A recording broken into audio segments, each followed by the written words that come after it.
함께 사도신경으로 신앙 고백하시겠습니다. 나는 전능하신 아버지 하나님 천지의 창조주를 믿습니다. 나는 그의 유일하신 아들 우리 주 예수 그리스도를 믿습니다. 그는 성령으로 잉태되어 동정녀 마리아에게서 나시고 본디오 빌라도에게 고난을 받아 십자가에 못 박혀 죽으시고 장사된 지 사흘 만에 죽은 자 가운데서 다시 살아나셨으며 하늘에 오르시어 전능하신 아버지 하나님 우편에 앉아 계시다가 거기로부터 살아있는 자와 죽은 자를 심판하러 오십니다. 나는 성령을 믿으며 거룩한 공교회와 성도의 교제와 죄를 용서받는 것과 몸의 부활과 영생을 믿습니다. 아멘. 우리 함께 찬송가 350장 우리들의 싸울 것은 혈기 아니요. 찬송가 350장 함께 찬송하도록 하겠습니다.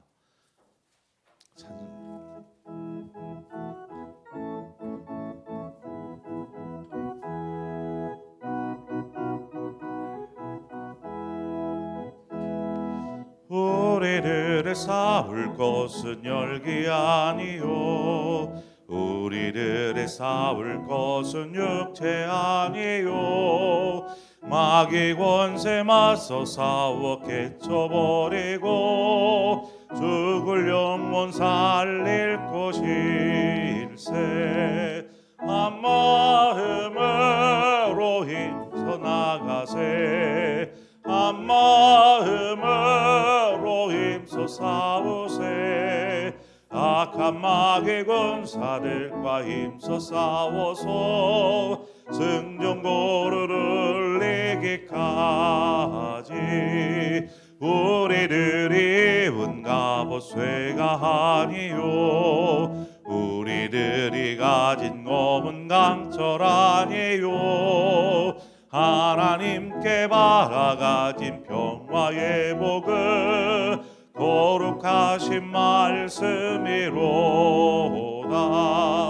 한 마음으로 힘써 나가세.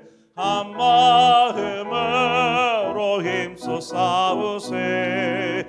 악한 마귀 군사들과 힘써 싸워서 승전고를 이기까지.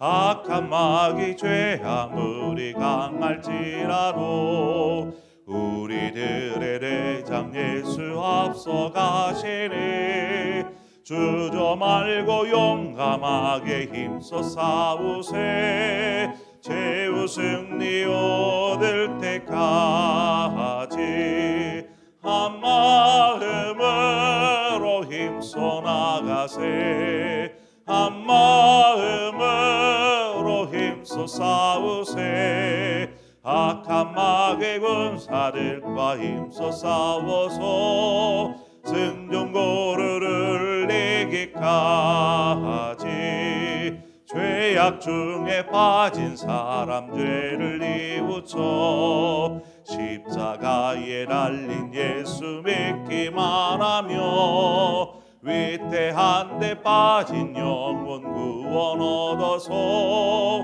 전국 백성 될 것임일세. 한 마음으로 힘써 나가세. 한 마음으로 힘써 싸우세. 악한 마귀 군사들과 힘써 싸워서 승전고를 이기까지.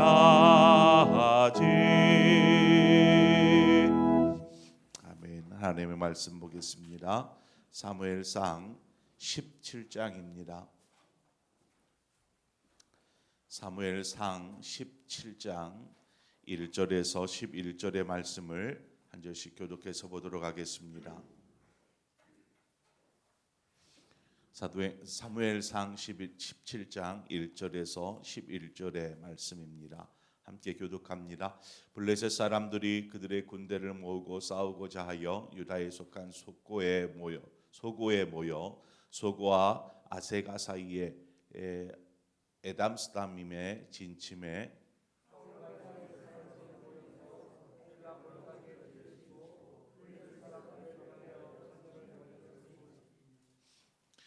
블레셋 사람들은 이쪽 산에 섰고 이스라엘은 저쪽 산에 섰고 그 사이에는 골짜기가 있었더라.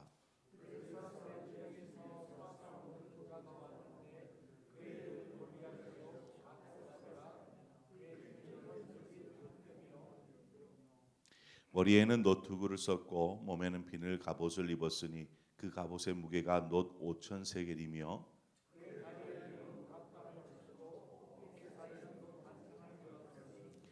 그 창자루는 배틀 채를 갖고 창날은 철 600세겔이며 방패든 자가 앞서 행하더라.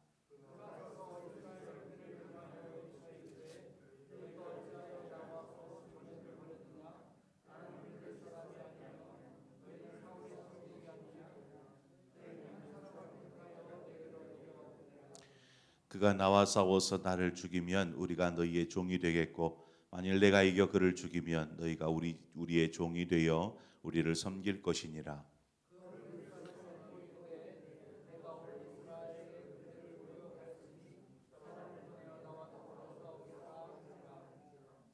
함께 읽습니다. 사울과 온 이스라엘이 블레셋 사람의 이 말을 듣고 놀라 크게 두려워하니라. 아멘.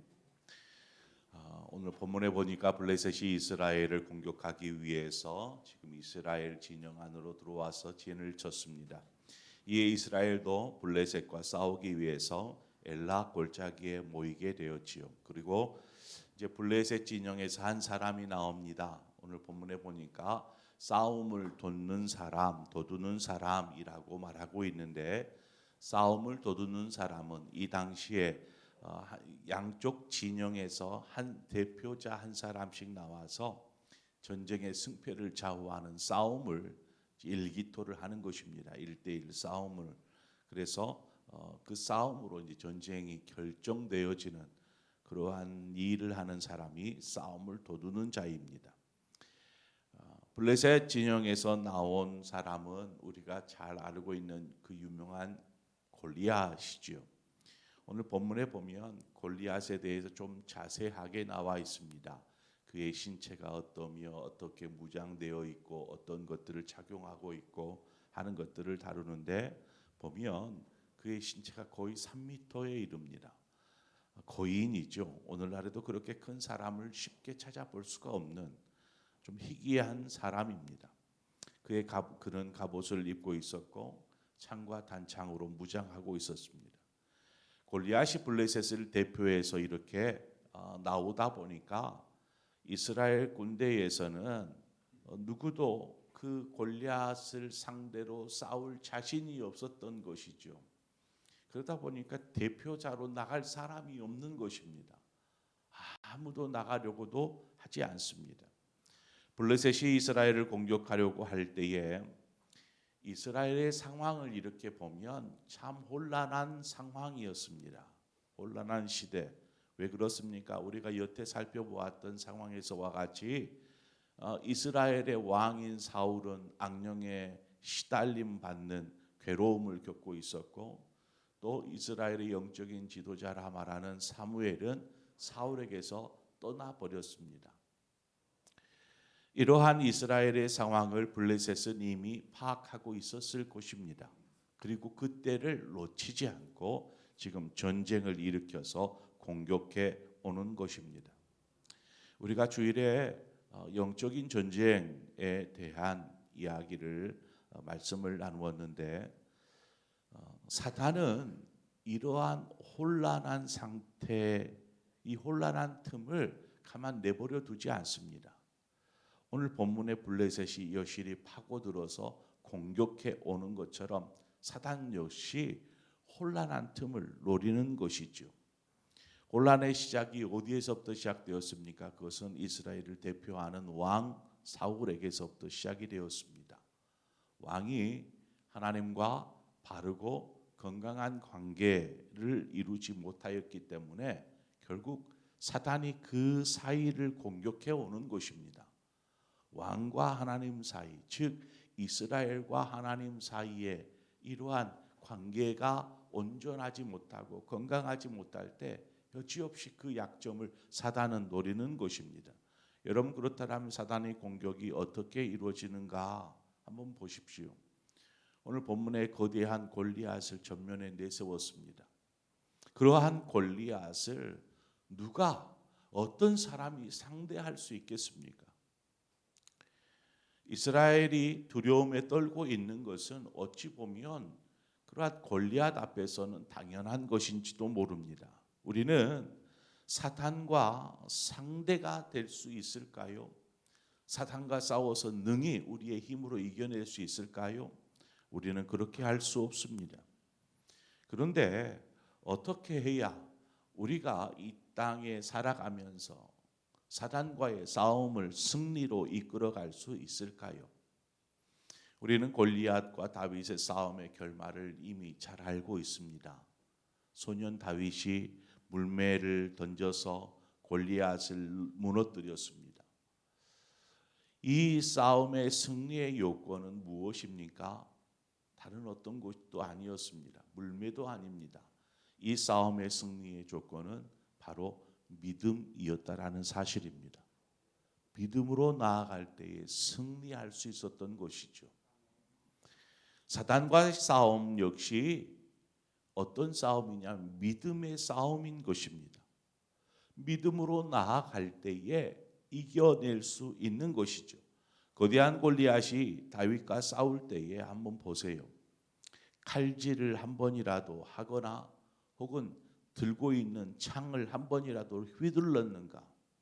그럴 겨를도 없이 죽음을 당했습니다. 바로 이것입니다. 사탄은 우리의 눈에 참 대적할 수 없는 상대, 우리가 어떻게 할 수 없는, 우리의 힘으로는 할 수 없는 상대일지 모르지만 믿음의 사람 앞에서는 칼질 한번 휘두르지 못하고 죽음을 당하는 존재인 것입니다. 믿음의 사람. 자, 그러면 싸움이 시작되기 전 지금의 현재 본문의 모습을 좀 함께 돌아보죠. 지금 골리앗이 앞으로 나와서 이스라엘 군대를 향하여서 큰 소리로 외치기 시작합니다. 아무나 나와서 나와 싸우자. 어떤 사람이든 상관이 없다. 나와 싸우자. 그래서 내가 지면 너희들의 종이 되겠다. 대신에 너희가 지면 우리의 종이 되라. 이렇게 자신감 넘치는 얘기를 큰 소리로 외치기 시작합니다. 우리 역시 사탄과의 싸움에서 지면 어떻게 됩니까? 그냥 지는 것으로 끝나는 것이 아니고 사탄의 노예가 되는 것입니다. 지금 우리가 그처럼 사탄과의 싸움을 언제든 항상 준비하고 기다려야 합니다. 누구도 골리앗 앞으로 나아갈 수 없는, 자신이 없는 거죠. 두려움이 있는 것입니다. 골리앗의 모습과 그 우렁찬 외침만을 들었고 보아도 이것은 참으로 놀랄 만한 상황이 아닐 수 없습니다. 이스라엘 백성이 오늘 본문 마지막 절에 크게 두려워했다라고 말씀하고 있듯이 사단은 우리를 이처럼 공격해 옵니다. 사단의 무기, 오늘 골리앗이 가지고 있는 무기와 같이 사단도 많은 무기들을 가지고 우리를 공격해 옵니다. 사단의 무기들이라고 한다면 거짓말이나 강교함이나 우리를 미혹하게 하거나 혹은 비겁하게 혹은 사납게 우리에게 엄포를 놓습니다. 이러한 무기들을 가지고 이렇게 공격해 올 때 우리는 어떻습니까? 두려움과 또 우리 안에 두려움을 심게 하고 또 고통을 주기도 하고 때로는 유혹하기도 하고 갖은 모략으로 우리를 넘어뜨리려고 하죠. 때로는 우리에게 화를 돋구거나 혹은 우리를 안전한 것처럼 안일하게 만들기도 합니다. 만약 우리가 삶의 자리에서든지 쉽게 화를 내거나 혹은 괜찮아 한 마음으로 안일한 마음으로 우리가 있다면 그것은 우리가 사단의 계략에 쉽게 넘어가고 있는 것입니다. 그러므로 성경은 우리에게 요구하기를 항상 깨어 있어라 라고 말합니다. 항상 깨어 있어라. 왜 이 말을 하는 걸까요? 사단은 계속해서 수단과 방법, 즉 여러 많은 무기들을 가지고 우리를 공격해 오기 때문에 그렇습니다. 조금만한 틈만 보여도 그 사이를 삐집고 사단은 공격해 옵니다. 이러한 시도 때도 없이 공격해 오는 사단의 공격으로부터 우리를 보호하고 지키고 있기 위해서는 우리가 항상 깨어 있어야 한다라는 사실입니다. 그리고 무엇보다 중요한 것은 우리가 그 사단의 공격으로부터 우리를 보호할 뿐만 아니라 승리하기 위해서라도 앞서 다윗이 골리앗을 넘어뜨릴 때에 그것은 믿음의 싸움이었다라는 말씀을 드렸던 것처럼 우리 역시 믿음 위에 서서 하나님을 바라보고 있는 것입니다. 깨어 믿음에 서서 하나님을 바라보는 것, 이것이 영적 싸움을 대비하는 그리스도인의 자세요 모습이어야 한다라는 것이죠. 하나님의 영에 감동된 한 사람이 없어서 모두가 두려움에 떠는 것입니다. 이후에 이제 소년 다윗이 나서게 되죠. 하나님은 사단의 권세를 깨뜨리신 승리자이십니다. 예수 그리스도를 통해서 이미 사단의 권세를 물리치시지 않으셨습니까? 그러면 우리가 사단을 두려워해야 할까? 하나님을 두려워해야 할까? 여기서 결정이 나는 거죠. 하나님이 사단 역시 피조물이니까 사단보다 더 위대하시고 하나님이 사단보다 더 뛰어나시고 어떻게 하나님과 비교할 수 있겠습니까? 이미 패배자인 사단인데. 그런데 우리는 사단을 두려워하고 하나님을 두려워하지 않는다라면 이건 뭔가 문제가 있는 것 아니겠습니까? 그래서 그리스도인 우리가 두려워해야 될 대상은 사단이 아니라 바로 하나님인 것입니다. 하나님을 두려워하는 것, 우리는 이것을 뭐라고 말합니까? 하나님을 경외한다라고 하지 않아요. 우리는 하나님을 경외해야 합니다. 하나님을 두려워하는 것이죠. 우리가 하나님과 함께 할 때에 우리는 그곳에서 안전할 수 있습니다. 왜요? 하나님은 우리의 피난처가 되어 주시기 때문입니다. 더 나아가 우리에게 하나님께서 싸워 이길 수 있는 힘을 공급하여 주기 때문에 그렇습니다. 그러므로 자신의 어떤 능력이나 힘을 의지하여 그곳에서 안전을 찾으려 하는 것이 아니라 항상 우리의 보호자 되시고 우리와 늘 함께 하셔서 우리를 구원해 주시고 우리로 하여금 능히 감당하도록 힘과 능력을 주시는 그 하나님을 의지하는 하나님과 함께하는 삶을 살아야 할 줄 믿습니다. 오늘 우리가 말씀을 통해서 살펴본 것처럼 이스라엘 백성들이 하나님과 멀어짐으로 그 사이를 파고들어 공격해 오는 그 어둠의 권세 블레셋을 인하여서 두려움에 떨고 있는 이 모습을 보면서 우리 역시 그러한 모습이 아니라 오직 늘 깨어서 믿음 위에 굳게 서서 하나님과 동행하는 삶을 살아갈 때에 하나님 우리는 결코 두렵지 않습니다. 어떤 사단이 어떤 무기를 가지고 어떻게 공격해 오든지 우리는 능히 믿음 위에 든든히 설 것이고 결국 우리는 승리자가 될 것입니다. 왜요? 하나님이 우리와 함께 하시기 때문입니다. 이처럼 고백하는 믿음의 대장부요, 믿음의 사람들 되시기를 축원드립니다. 우리 함께 기도하겠습니다. 좋으신 하나님, 이 새벽에도 우리를 불러주셔서 감사합니다. 우리가 늘 깨어 있어야 할 것은 사단은 어느 때를 시도 때도 없이 이렇게 우리를 공격해 오는 것을 보게 됩니다. 하나님, 그러한 사단의 공격 앞에 쉽게 분노하거나 혹은 안일하게 그저 그러한 모습으로 우리가 머물러 있지 않게 하여 주시고 늘 깨어서 하나님이 이러한 영적인 전쟁을 대비하고 또 영적인 전쟁이 일어났을 때 능히 승리할 수 있는 준비가 되어 있는 하나님의 사람이게 하여 주시옵소서. 그저 어둠의 권세 잡은 자의 공격 앞에 두려움에 떨고 있는 그러한 사람이 아니라 담대하게 믿음에 서 있는 하나님의 사람이기를 원합니다. 그러기 위해 항상 믿음 위에 서서 한 마음으로 하나님을 바라보며 나아가는 우리 모두의 삶이 되게 하여 주옵소서.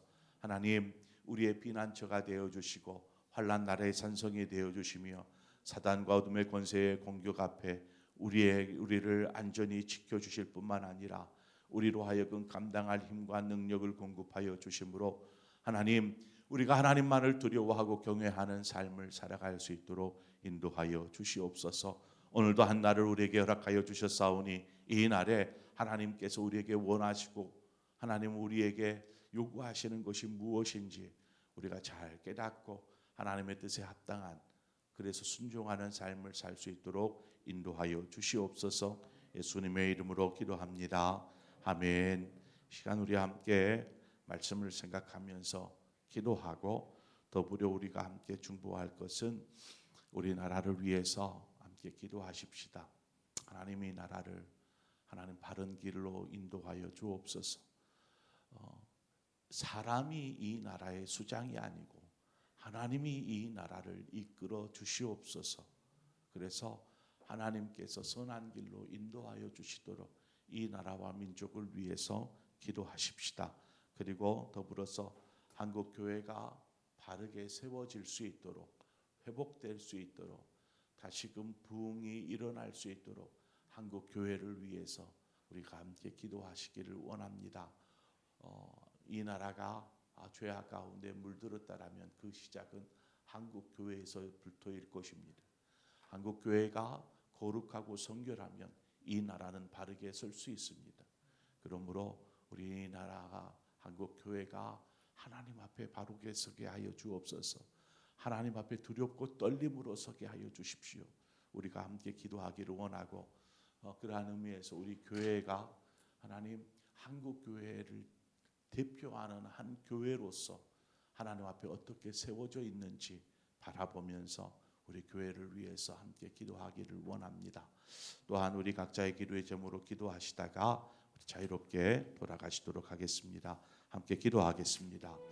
참 좋으신 하나님 아버지, 오늘 우리를 불러주신 주 아버지, 우리가 주님 앞에 섭니다. 겸손하게 주 앞에 엎드려서 하나님 기도하며 나아갈 때 우리의 마음을 만져주시옵소서. 하나님 우리를 다스리고